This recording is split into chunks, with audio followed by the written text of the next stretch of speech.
और आज सबसे पहले अब बात करेंगे, प्रधानमंत्री मोदी आज गुजरात जा रहे हैं, जहां उनके स्वागत की भव्य तैयारी हो गई है। प्रधानमंत्री मोदी के स्वागत में ऑपरेशन सिंदूर की झलक देखने को मिलेगी।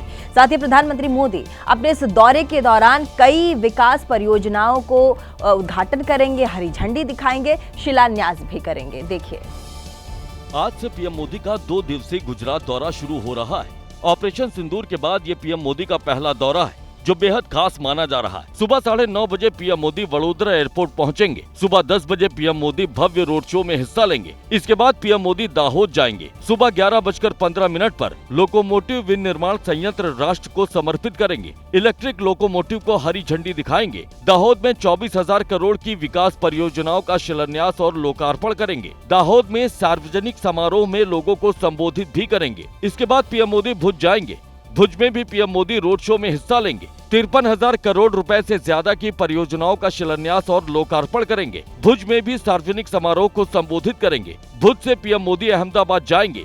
शाम 6:30 बजे अहमदाबाद में भव्य रोड शो में हिस्सा लेंगे। अहमदाबाद एयरपोर्ट से इंदिरा ब्रिज तक ये भव्य रोड शो होगा। रोड शो में 50,000 से ज्यादा लोगों के शामिल होने की उम्मीद है। वहीं अहमदाबाद के बाद पीएम मोदी गांधीनगर रवाना हो जाएंगे, जहां 27 मई को पीएम मोदी शहरी विकास विभाग की 20वीं सालगिरह पर आयोजित कार्यक्रम में हिस्सा लेंगे।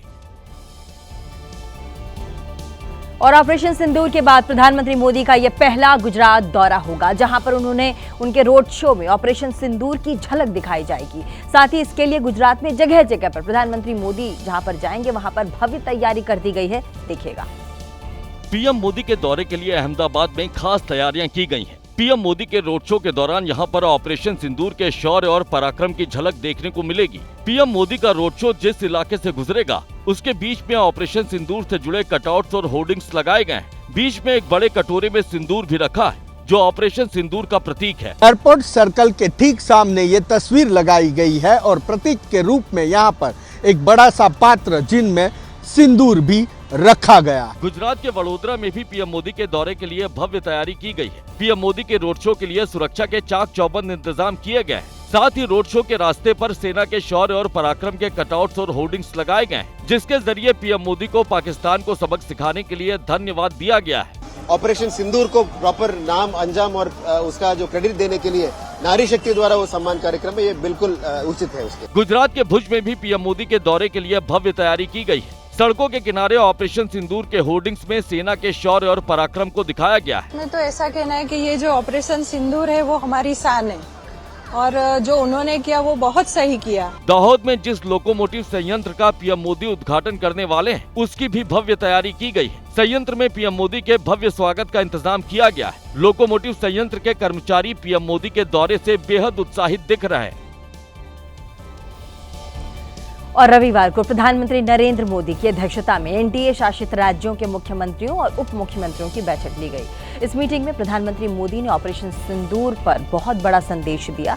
साथ ही उन्होंने बताया कि आखिर हुआ क्या। देखिए, सूत्रों के मुताबिक बैठक में पीएम मोदी ने कहा, ऑपरेशन सिंदूर में तीसरे पक्ष का कोई लेना देना नहीं। संघर्ष विराम पाकिस्तान के आग्रह पर किया गया। वहीं मीटिंग में 2 प्रस्ताव लाए गए। पहला प्रस्ताव ऑपरेशन सिंदूर को लेकर था, जिसे राजस्थान के सीएम भजन लाल शर्मा ने पेश किया। प्रस्ताव में सेना के शौर्य और साहस की सराहना की गई, जबकि जातिगत जनगणना से जुड़ा प्रस्ताव हरियाणा के सीएम नायब सिंह सैनी ने रखा, जिस पर बीजेपी अध्यक्ष नड्डा ने संदेश दिया कि हम जाति की राजनीति नहीं करते, लेकिन जो लोग पीछे छूट गए हैं, उन्हें मुख्य धारा में लाना जरूरी है। वंचित, पीड़ित, शोषित, दलित जो छूट गए हैं, उनको मुख्य धारा में समावेश करना। जो भी जिस तरीके से छूटा हुआ व्यक्ति है, उसको मुख्य धारा में समावेश करना, यह समाज की आवश्यकता है। मीटिंग में नक्सलवाद के खिलाफ एक्शन, बिहार में सूखा, उत्तराखंड में यूनिफॉर्म सिविल कोड, यूपी में सीएम योगी के प्रोजेक्ट अलंकार की भी चर्चा हुई। खुलेआम इजहार इश्क करना बिहार के पूर्व मुख्यमंत्री राबड़ी देवी और साथ ही लालू यादव के बेटे यानी कि तेज प्रताप को महंगा पड़ गया है। आरजेडी को पार्टी से 6 साल के लिए तेज प्रताप को पार्टी ने बाहर निकाल दिया है। देखिए, 24 मई को तेज प्रताप यादव के फेसबुक अकाउंट से इस फोटो को पोस्ट किया गया और तेज प्रताप ने अनुष्का यादव के साथ 12 साल के प्यार का पहली बार खुलेआम इजहार किया। इसके बाद सोशल मीडिया पर एक और फोटो वायरल हुआ जिसमें अनुष्का नाक से लेकर माथे तक सिंदूर लगाए दिखी। इस पोस्ट के महज कुछ घंटों बाद तेज प्रताप यादव की सफाई आई और उन्होंने अकाउंट हैक कर AI से फर्जी तस्वीर बनाकर पोस्ट करने का आरोप लगाया, लेकिन तब तक बात हाथ से निकल चुकी थी। बीजेपी ने इसे मुद्दा बना दिया। तेज प्रताप यादव ने जिस प्रकार से अपने सोशल मीडिया पोस्ट के माध्यम से बताया कि 12 सालों से वो एक लड़की के साथ संबंध में है, उसके बावजूद उन्होंने ऐश्वर्या से शादी की और बिहार की बेटी की जीवन को खराब करने का काम किया। चुनावी साल में बीजेपी ने जब लालू परिवार के संस्कार पर सवाल उठाए तो आरजेडी हरकत में आई और तेज प्रताप यादव के इजहारे इश्क के 24 घंटे बाद लालू प्रसाद यादव ने तेज प्रताप यादव को पार्टी से बाहर निकाल दिया और अपने पोस्ट में लिखा कि ज्येष्ठ पुत्र की गतिविधि, लोक आचरण तथा गैर जिम्मेदाराना व्यवहार हमारे पारिवारिक मूल्यों और संस्कारों के अनुरूप नहीं है। अब से पार्टी और परिवार में उनकी किसी भी प्रकार की भूमिका नहीं रहेगी। उसे पार्टी से 6 साल के लिए निष्कासित किया जा रहा है। लालू ने एक्शन के पीछे लोक जीवन में लोकलाज का भी हवाला दिया और सोशल मीडिया पर फोटो अपलोड करने के बाद लालू यादव ने तेज प्रताप यादव पर निजी जीवन में नैतिक मूल्यों की अनदेखी और सामाजिक न्याय के लिए संघर्ष को कमजोर करने का आरोप लगाकर उनके खिलाफ एक्शन लिया और इस पर बीजेपी ने पलटवार करते हुए लालू राबड़ी राज में महिलाओं के साथ हो रहे उत्पीड़न का जिक्र किया। क्या कुछ हो रहा है देखिए। तेज प्रताप यादव के खिलाफ लालू प्रसाद यादव के एक्शन के बाद सबसे पहले प्रतिक्रिया तेजस्वी यादव की आई। उन्होंने कहा कि ना तो उन्हें ये सब चीजें अच्छी लगती हैं और ना ही वो बर्दाश्त करते हैं। वो अपना निर्णय, क्या उनका सही होगा क्या नुकसान होगा, ये अपना निर्णय वो खुद लें। और राष्ट्रीय अध्यक्ष जी दल के नेता हैं, उन्होंने अपने ट्वीट के माध्यम से स्पष्ट कर दिया। तेजस्वी के बाद उनकी बहन रोहिणी भी लालू प्रसाद यादव के फैसले के साथ दिखी। लालू की बेटी रोहिणी ने एक्स पर पोस्ट कर लिखा कि पिता की प्रतिष्ठा पर आंच बर्दाश्त नहीं, सीमा लांघने की गलती मंजूर नहीं। लालू के एक्शन के बाद तेज प्रताप के प्रेम प्रसंग के मुद्दे पर सियासत और तेज हो गई। बीजेपी ने तेज प्रताप के खिलाफ कार्रवाई को बिहार चुनाव से जोड़ दिया। चुनाव नजदीक है तो लालू प्रसाद यादव जी आचरण की दुहाई दे रहे हैं। अगर सही मायने में लालू प्रसाद जी महिलाओं के प्रति आचरण को लेकर के गंभीर हैं, सार्वजनिक जीवन में रहने वाले लोगों के लिए, तो गांधी मैदान से खड़े होकर के बिहार की उन हजारों माताओं बहनों से माफी मांगे। और इस पूरी घटना के बाद लालू यादव ने अपने बेटे तेज प्रताप यादव पर एक्शन लिया है। तो वहीं पूर्णिया से सांसद पप्पू यादव तेज प्रताप यादव के इस पूरे प्रकरण के बाद उसके समर्थन में खड़े दिखे और लालू यादव के फैसले पर सवाल भी खड़े कर दिए। देखिए। मीडिया से बातचीत में पप्पू यादव ने कहा कि प्यार करना गुनाह नहीं है जिसकी सजा दी जाए। और क्या लालू यादव को पहले से पता नहीं था कि तेज प्रताप यादव का किसी लड़की से संबंध है? लालू जी, आपके बेटे ने तो कोई गलत किया नहीं, बलात्कार तो किया नहीं। इवन लालू यादव के दल में भी कई बलात्कारी घटना विधायकों पर लगे हैं, उनके यहाँ तो आप बार बार जाते। पप्पू यादव ने आरोप लगाया कि लालू यादव ने राजनीतिक महत्वाकांक्षा के लिए तेज प्रताप यादव को पार्टी और परिवार से बाहर का रास्ता दिखाया है। राजनीति महत्वाकांक्षा के चलते किसी को बलि का बकरा नहीं बनाइए, राजनीति यह नहीं कहती है। पप्पू यादव ने तेज प्रताप यादव के सार्वजनिक रूप से प्यार के इजहार को भी सही ठहराया है और उसकी तारीफ की है। हालांकि सभी जानते हैं कि पप्पू यादव और लालू परिवार की सियासी रंजिश पुरानी है। ऐसे में माना जा रहा है कि पप्पू यादव तेज प्रताप के बहाने लालू प्रसाद यादव के परिवार पर निशाना साध रहे हैं। और देखिए, बिहार में विधानसभा चुनाव होने वाले और इसी बीच तेज प्रताप यादव के इजहार इश्क से बिहार की सियासत गर्मा गई है, जिसे लेकर लालू प्रसाद यादव की पत्नी राबड़ी देवी के भाई सुभाष यादव का बयान भी अब सामने आया है। साथ ही प्रशांत किशोर, जदयू, बीजेपी में इस पर लेकर जमकर उन लोगों ने भी निशाना साधा है। क्या कुछ कहा है देखिएगा। तेज प्रताप यादव के प्यार के इजहार पर बिहार का सियासी पारा चढ़ा हुआ दिखाई दे रहा है, जहां पर इसे लेकर आरजेडी अध्यक्ष लालू प्रसाद यादव की पत्नी राबड़ी देवी के भाई सुभाष यादव ने बड़ा दावा किया है। उनके मुताबिक ये पूरा मामला साजिश है, जिसमें लालू राबड़ी देवी के साथ साथ तेजस्वी भी फंसेंगे। यही के कारण तो है आज ये घर परिवार से पार्टी से निकाला गया, जो मेरी जान बच जाए। कहाँ से जान बचने वाली है? जन सुराज पार्टी के प्रमुख प्रशांत किशोर ने भी पहली बार तेज प्रताप यादव के मामले पर बयान दिया है। लालू यादव किसको परिवार से निकाल रहे हैं, किसको परिवार में रख रहे हैं, इससे बिहार का क्या लेना देना है? बिहार विधानसभा चुनाव करीब है। ऐसे में इस मुद्दे के जरिए अब जेडीयू और बीजेपी आरजेडी और लालू प्रसाद यादव के परिवार को घेरने में जुट गए हैं। पहले बिहार का बंटाढार हुआ और अब परिवार को बंटाढार करने में लगे। यादव जी और उनकी पत्नी राबड़ी देवी जी ने एक साथ 3 जिंदगियों को तबाह और बर्बाद करने का काम किया। पसंद मुल्क है। और भारतीय डेलीगेशन दुनिया भर में पाकिस्तान को लगातार बेनकाब कर रही है। साथ ही ऐसे ही एक दल का हिस्सा AIMIM प्रमुख असदुद्दीन ओवैसी भी हैं। ओवैसी ने अरब देश बहरीन में आतंक के यार पाकिस्तान के झूठ की परत दर परत खोल कर रख दी। देखिए, असदुद्दीन ओवैसी ने शहबाज और मुनीर पर बिना लाग लपेट डायरेक्ट चुभने वाले तीर छोड़े। पाकिस्तान और दुनिया के सबसे खतरनाक आतंकी संगठन ISIS को एक ही तराजू में तौल दिया, तो साथ ही इस्लाम की असल परिभाषा दुनिया को बताई। In our opinion, there is no difference between these terrorist organizations in Pakistan and the ISIS Takfiri ideology. Quran has categorically stated that killing of one innocent person, killing of whole humankind. Hindustan के firebrand नेता ओवैसी ने पाकिस्तान को तल्ख शब्दों में चेतावनी दी और साफ कहा कि अब गुनाह माफ नहीं होगा।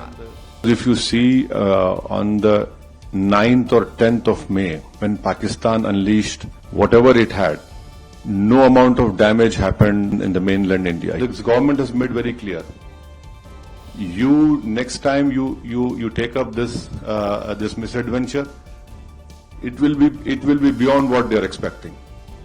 ओवैसी ने पाकिस्तान का पर्दाफाश करने के साथ ही दुनिया से एक अपील की, वो अपील जिससे आतंकिस्तान पाई पाई को मोहताज हो जाए। I would hope and request that the Bahraini government would help us in bringing back Pakistan in grey list of FATF, because this money has been used to support those terrorists. And how is it that a designated terrorist is offering namaz-e-janaza of those people? There is a limit to this shamelessness. Owaisi की बातें पाकिस्तान को नश्तर की तरह चुभ रही हैं, क्योंकि विश्व पटल पर ओवैसी ने पाकिस्तान की पोल खोल दी है। और यूपी के अलीगढ़ में गौकशी के आरोप में 4 लोगों की बेरहमी से पिटाई का मामला सामने आया है। हिंदूवादी संगठनों ने आरोप लगाया कि गाड़ी से गाय का मांस लेकर ये लोग जा रहे थे और इसके बाद जमकर वहां हंगामा हुआ। पुलिस ने जैसे तैसे गाड़ी में मांस लेकर जा रहे लोगों को बचाया और उसके बाद अस्पताल में भर्ती भी करवाया। देखिए, यह हंगामा यूपी के अलीगढ़ के अकबराबाद इलाके में मचा है, जहां मौजूद अल हदादपुर गांव में लोगों को जैसे ही गोकशी और गाय का मांस ले जाने की जानकारी मिली तो वो भड़क गए। हिंदूवादी संगठन के लोग बड़ी तादाद में मौके पर पहुंचे, मांस ले जाने वाली गाड़ी को घेर लिया और फिर गाड़ी को पलटकर उसमें आग लगा दी गई और फिर गाड़ी में सवार लोगों को बेरहमी से पीटना शुरू कर दिया गया। पीट कर गाड़ी में सवार लोगों को लहूलुहान कर दिया गया। आरोपी युवक रहम की गुहार लगाते रहे, लेकिन भीड़ नहीं मानी।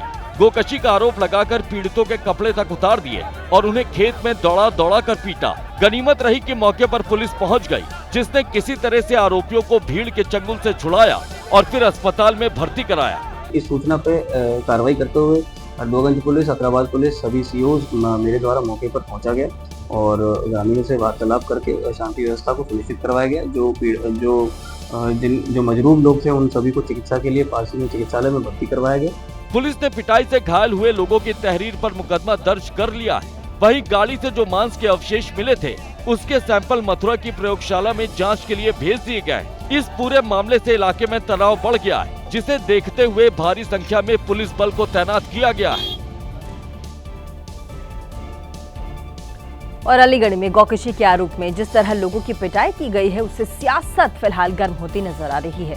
विपक्षी दलों के नेताओं ने इसे लेकर यूपी के सीएम सरकार और बीजेपी पर जमकर निशाना साधा है। देखिए, अलीगढ़ में गोकशी के शक में जिस तरह से 4 युवकों को बेरहमी से पीटा गया, उसे लेकर सियासत भी गर्म हो गई है। तमाम विपक्षी नेताओं ने इसे लेकर नाराजगी जाहिर की है। कांग्रेस सांसद इमरान प्रताप गढ़ी ने एक्स पर पोस्ट कर लिखा है कि अलीगढ़ में जिस तरह से भीड़ द्वारा मीट कारोबारियों के साथ मॉब लिंचिंग की गई, वो किसी आतंकवाद से कम नहीं है। पहले मीट कारोबारियों से रंगदारी मांगी गई, सफल न होने पर गाड़ी में आग लगा दी गई और फिर जानलेवा तरीके से मारा गया। AIMIM नेता वारिस पठान ने भी घटना को लेकर एक्स पर पोस्ट कर लिखा है कि अलीगढ़ उत्तर प्रदेश में 4 मुसलमानों को मांस ले जाने के इल्जाम में बजरंग दल और अखिल भारतीय हिंदू सेना के गुंडों ने बेरहमी से निर्वस्त्र कर पीटा, उनकी गाड़ी को भी आग के हवाले कर दिया। क्या इन गुंडों के लिए कोई कायदा कानून है या नहीं? कांग्रेस नेता उदित राज ने भी अलीगढ़ में हुई घटना पर नाराजगी जताई है। देखिए, ये तो बहाना चाहिए मुसलमानों को मारने का, और शक के आधार पर, और मान लीजिए था भी, तो कानून अपना काम करता है। और चलिए एबीपी रिपोर्ट में फिर से आगे बढ़ते हैं। मानसून की दस्तक के साथ ही आफत की आहट भी सुनाई देने लगी है। महाराष्ट्र में तेज बारिश की वजह से कई जगहों पर खराब हालत दिखाई दी है। कई इलाकों से जलभराव की कुछ तस्वीरें भी सामने आई हैं, देखिए। भारी बारिश के बाद मुंबई में हालात किस कदर खराब हो गए हैं, ये तस्वीर इसकी गवाही दे रही है। मूसलाधार बारिश के बाद जेजे फ्लाईओवर के पास जलभराव हो गया, जिससे लोगों को खासी दिक्कतों का सामना करना पड़ रहा है। भारी बारिश की वजह से पुले का भी हाल बेहाल है। शहर के कई इलाकों में सड़कों पर पानी भरा है। जल भराव के बीच से गाड़ियां गुजरती दिखाई दे रही हैं। तेज बारिश के साथ जल भराव की वजह से लोगों की मुश्किल में दोगुना इजाफा हो गया है। पुणे में भारी बारिश में इनोवा कार बह गई। तस्वीरें पुणे सोलापुर हाईवे की हैं। पिछले 4 दिनों से पुणे के दौंड तालुका में भारी बारिश हो रही है, जिसकी वजह से पुणे सोलापुर हाईवे पर पानी भर गया, जिसके बाद इनोवा कार भी बहाव के बीच फंसकर बह गई। तेज बारिश की वजह से महाराष्ट्र के बारामती में बाढ़ जैसे हालात पैदा हो गए, जिसके बीच गांव के कुछ लोग फंस गए। जिसकी जानकारी मिलते ही फायर ब्रिगेड ने ग्रामीणों को बचाने के लिए रेस्क्यू ऑपरेशन चलाया और लोगों को नदी के बहाव के बीच से बाहर निकाला। तेज बारिश की वजह से बारामती में 2 बिल्डिंग को भी खाली करा लिया गया। मूसलाधार बारिश की वजह से बिल्डिंग के लोगों पर खतरा मंडरा रहा था, जिसके बाद ये कदम उठाया गया। और महाराष्ट्र के रत्नागिरी में अचानक हुई बारिश की वजह से हड़कंप मच गया। नदी में पानी बढ़ने से 4 लोग इसके बीच फंस गए, जिन्हें फायर ब्रिगेड के कर्मचारियों ने किसी तरह से बाहर निकाला। तस्वीरें महाराष्ट्र के रत्नागिरी इलाके की है, जहां पर मौसम की करवट लोगों के लिए आफत लेकर आई। मूसलाधार बारिश के बाद नदी में उफान आ गया। नदी के दूसरी ओर 4 लोग फंस गए। इलाके में चीख पुकार मच गई। 4 लोगों के फंसने की जानकारी स्थानीय लोगों ने पुलिस और फायर ब्रिगेड को दी। जानकारी मिलते ही पुलिस और फायर ब्रिगेड की टीम मौके पर पहुंची, जहां पर नदी के तेज बहाव के बीच नदी के उस पार फंसे 4 लोगों को बचाने के लिए रेस्क्यू ऑपरेशन शुरू किया गया। नदी के तेज बहाव की वजह से टीम को रेस्क्यू ऑपरेशन में खासी दिक्कतें पेश आ रही थी, लेकिन इसके बावजूद लोगों को बचाने की कोशिश जारी रखी गई। वहीं कुछ घंटों की मशक्कत के बाद रेस्क्यू टीम की कोशिश रंग लाई। एक-एक कर रस्सियों की मदद से नदी के उस पार फंसे 4 लोगों को नदी के तेज बहाव से बचाया गया। इन सभी को नदी से सुरक्षित बाहर निकाला गया और तब कहीं जाकर स्थानीय लोगों ने राहत की सांस ली। और पहाड़ी राज्य हिमाचल प्रदेश की राजधानी शिमला में बारिश ने जबरदस्त तबाही मचाई है। रामपुर इलाके में बादल फटने से कई गाड़ियां मलबे में दब गई, तो वहीं कई घरों पर भी खतरा अब भी मंडरा रहा है। देखिए, बादल फटा तो उसके बाद का नजारा ऐसा था, नदी में कारें बहती दिखी। जो भी कुदरत के आक्रोश के सामने आया वो बहता चला गया। बारिश के बाद कई घरों पर भी खतरा मंडरा रहा है। वहीं जब बारिश कम हुई तो जो दिखाई दिया उसकी तस्वीरें भयानक थी, खतरनाक थी। देखिए, बड़ी बड़ी कारें मलबे में दबी पड़ी हैं, पेड़ गिरे हैं, हर तरफ तबाही के निशान नजर आ रहे हैं। कुछ कारें बह गईं तो कुछ ऐसी हालत में हैं, कुछ कार दलदल में भी फंस गई। इस कार को देखिए, जिसे बहने से इस पेड़ ने बचा लिया। मौसम सुधरने के बाद लोग अपनी कार और सामान की तलाश में जुट गए। जिनको मौका मिला वो कार को सुरक्षित जगह ले जाने की कवायद में जुट गए। शिमला के रामपुर से आई भयावह तस्वीर इस बात का संकेत है कि आने वाले दिनों में हालात क्या होने वाले हैं।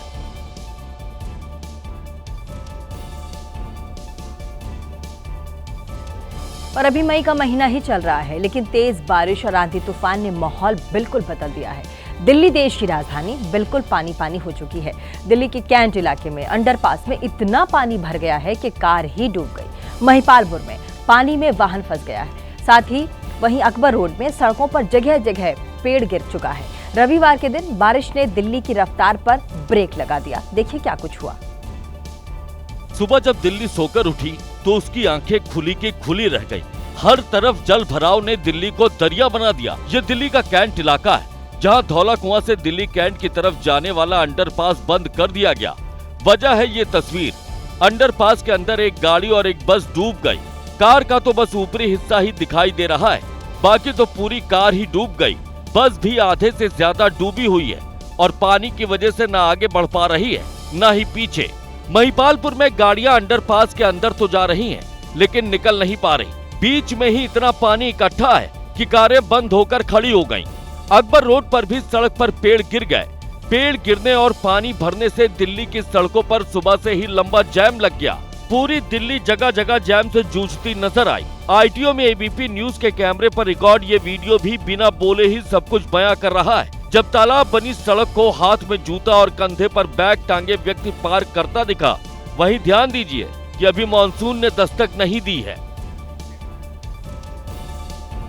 और दिल्ली से सटे गाजियाबाद में तेज बारिश और आंधी की वजह से एसीपी दफ्तर की छत उड़ गई है।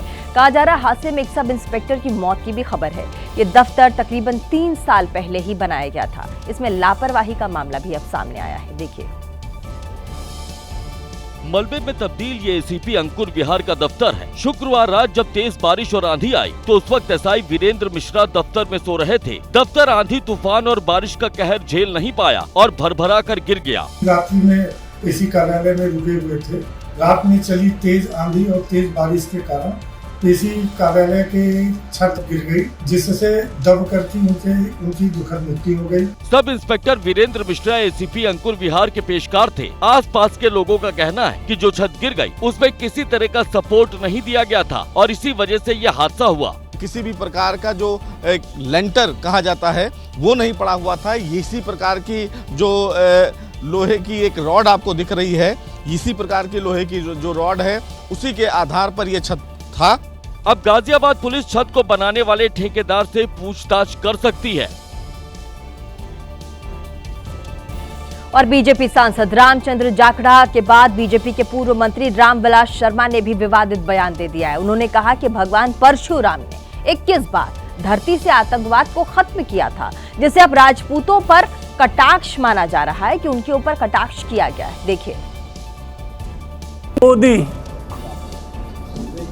ऐसा बहादुर प्रधानमंत्री है हिंदुस्तान में, जैसे भगवान परशुराम ने 21 बार पूरी धरती से आतंकवाद समाप्त किया। हरियाणा के भिवानी में रामविलास शर्मा ने एक कार्यक्रम के दौरान यह बयान दिया तो इसे लेकर सियासत गर्म होती दिखी। रामविलास शर्मा ने दावा कर दिया कि भगवान परशुराम ने 21 बार धरती से आतंकवादियों को खत्म किया था, जबकि पौराणिक मान्यता यह है कि भगवान परशुराम ने 21 बार क्षत्रिय यानी राजपूत समाज के लोगों का समूल संहार किया था। उन्होंने बयान तो पाकिस्तान के संदर्भ में दिया था, लेकिन अब इसे क्षत्रिय समाज के लोगों की अस्मिता से जोड़ दिया गया है, जिसके बाद इसे लेकर सियासी पारा भी चढ़ता दिखाई दे रहा है। परशुराम ने क्षत्रियों को मारा था। जो ये घटनाएं हैं अतीत में, कोई archaeological, historical, genetic, carbon dating के प्रूफ तो होते नहीं, जो मान्यताएं चली आ रही। अब ये क्या ठाकुर आतंकवादी हैं? सारे ठाकुर आतंकवादी हैं। एक कम्युनिटी को कहा आतंकवादी है। अब ये जवाब दे बीजेपी।